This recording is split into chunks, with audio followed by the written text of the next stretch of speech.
Hello everyone. Today I wanted to continue on with my journey through the Comedies and Proverbs of Eric Rohmer, a series of 6 films that he made in the 1980s. And this is the third of the series, and this is Pauline at the Beach.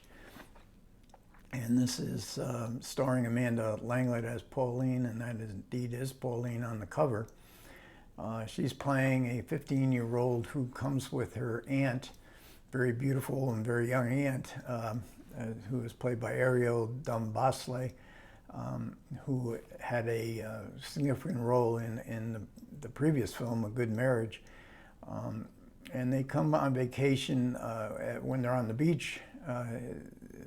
The aunt meets a ex-lover, played by Pascal Gregory, and he wants to rekindle the romance as Ariel Dombasle, the aunt, has recently or in the process of getting divorced, and he's teaching windsurfing. His student, played by Theodore Atkin, is somebody that the aunt is just immediately transfixed by in a very sexual, very openly lustful manner, much to the amusement of 15-year-old Pauline. And what develops is at times is kind of a bedroom farce that I find very funny. Not everybody finds Eric Rohmer funny, and I understand that, because I always like this kind of conflict or kind of unusual background of that concerns Rohmer's very austere style with what can be seen as a bedroom farce, and certainly a sex comedy. This is very much a sex comedy, but only as Eric Rohmer could make it. And these 3 adult characters really are meant to be emblems of 3 different approaches to love, desire. Pascal Gregory, the ex-lover, views his potential relationship with the aunt as something that exalted an almost utopian kind of perfection that is kind of smothering in the aunt's point of view, who resists his desire to rekindle their earlier romance. And the aunt falls immediately in love with the man played by Theodore Atkin, who is an absolute hedonist. He represents that you might have a girlfriend, but if she's away for the night and another girl stops by, and you want to have sex, you have sex. And she lives in the moment. Everything is about pleasure. He doesn't see any. He views it's unhealthy to repress all these natural feelings. The other people just have to adjust, and the aunt sees this, her kind of self-delusion as this lustfulness, this desire, sexual desire that she immediately feels for him as something that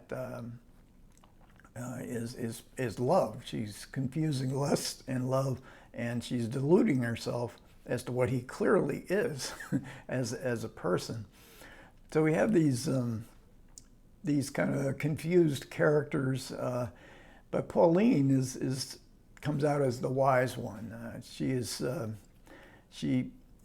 can see through all these, and there's nefarious plots, the cover-ups that develop in this bedroom farce, and she just can't understand, why are they going through all these games? Why don't you just let your relationships develop? What is all this intensity of feeling that you don't seem to know who the other person is? It's all about what your emotional desires are, and she finds a boyfriend for herself, someone her own age, on the beach, and that sort of has that sort of natural development to it, even to the point of making out Of course, as puritanical Americans, we can sometimes be offended, especially in 1980s, 70s, and 80s, by the kind of laissez-faire, kind of casual approach that the French,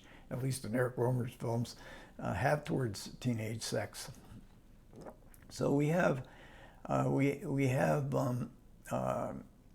another character who is played by Rosetta, a candy vendor, and she, in her kind of open sexuality as well, plays into the nefarious elements that develop in the plot. And Rosetta is a very important figure in Eric Rohmer's career.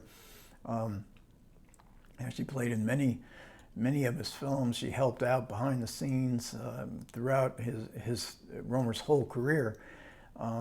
And another aspect of the film that's kind of humorous is the actor Fyodor Adkin, who plays this hedonist, bears a striking resemblance to Eric Rohmer himself. And there's going to be other actors throughout his career subsequently who do resemble Eric Rohmer in this kind of gaunt facial features that make him almost look vampirish. Now, Eric Rohmer, by all accounts, was a very chaste man devoted to his wife and never dallied with any of these what were called Rohmerians, these young actresses that were friends for his entire life. So it's kind of funny that that resemblance was noted by some in the cast and the crew. And I also have to mention Nestor Almendros, who had filmed many of Rohmer's early films, including the great look of Claire's Knee and the black and white look of My Night at Maud's. And he also did many of Francois Truffaut's films. But then he went to Hollywood. He made Kramer versus Kramer, probably best known as cinematography-wise for Terry Malick's Days of Heaven, one of the most beautiful looking films ever made. So he was getting used to higher budgets and Hollywood production values and the way they shot films so meticulously.